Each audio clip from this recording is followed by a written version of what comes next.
Et voilà, j'ai eu la chance de pouvoir immortaliser des stars qui aujourd'hui font encore vibrer certaines personnes. Avant de commencer, je vais vous demander si vous pouvez vous asseoir, comme ça on va faire des petits essais son et puis lumière. Voilà. Ça vous dérange pas qu'avant de commencer on pose des questions pendant qu'on installe encore Non, posez.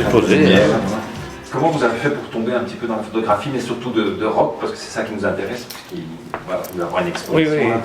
C'est en deux stades. Il y a d'abord la photographie et après il y a le rock. La photographie, je veux dire que je suis tombé un peu par hasard. Après mes gréco-latines, je me suis demandé ce que j'allais faire. Et je suis tombé sur une annonce où ils cherchaient des gens pour une agence américaine qui s'appelle la Société de Presse. Et puis je me suis installé indépendant et j'ai eu la chance de rencontrer Pierrot qui travaille chez Télémoustique et qui avait envie de lancer une rubrique rock, donc qui s'appelait le Pop-Up Club. Alors le rock, il fallait savoir que ce n'était pas comme maintenant avec Internet où on savait qui vient quand, où, combien ça coûte et tout.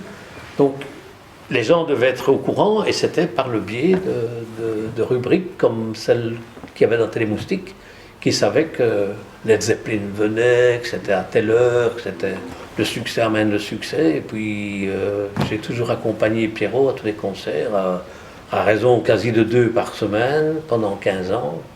Justement, à propos des rockers, comment ça s'est passé avec Liguen en fait?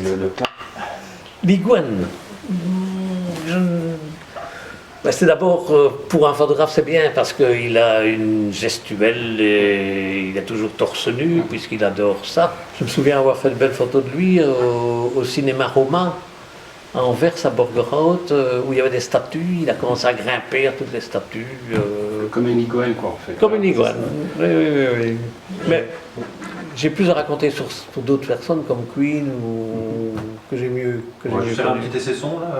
Oui. Juste parler ce que vous avez envie là.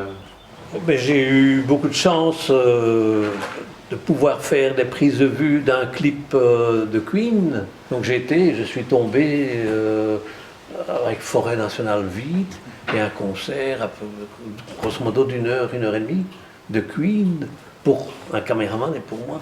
Ça c'est quand même, je pense que si l'empereur du Brunei avait voulu se l'offrir et qui financièrement aurait pu le faire, je ne suis pas sûr que Freddy aurait accepté. Donc c'est quand même quelque chose. Voilà. Par Peter Gabriel, c'est aussi une belle histoire, puisqu'en fait on était quand même un peu au départ de sa carrière, encore une fois avec Pierrot et de Télémoustique, qui les a rencontrés à Londres et qui les a fait venir ici. Alors que personne n'était connu, et on les faisait dormir à droite à gauche, chez des amis, avec Phil Collins, c'était Mike Rutherford, et il en est toujours resté reconnaissant. La preuve est qu'il a dédicacé mon livre, il a fait la préface. Donc, et je ne dois pas me lever et m'installer ou... Vous pouvez vous lever pour voir ce que ça fait de... Oui. Je peux m'asseoir ici. Oui, voilà. Ça plus ou moins ça, on va prendre comme cadre.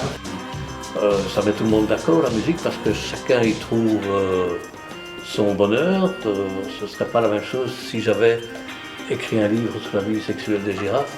C'est quand même plus spécifique. Ici, on a grosso modo 400 photos, mais à l'expo, il y en a à peu près une soixantaine.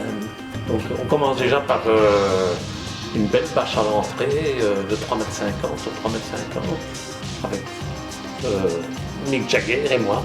Paul Courten, première interview. Voilà. Paul Courten, photographe. Ce n'est pas Michel Polnareff, c'est Brian May, soliste de Queen, qui joue sur sa Red Special, qui est une guitare qu'il a fabriquée lui-même avec son père, et avec laquelle il fait toute sa carrière. Voilà, donc on va se donner rendez-vous aux écuries à partir du 1er juin jusqu'au 25, tous les jours sauf le lundi et y compris le dimanche.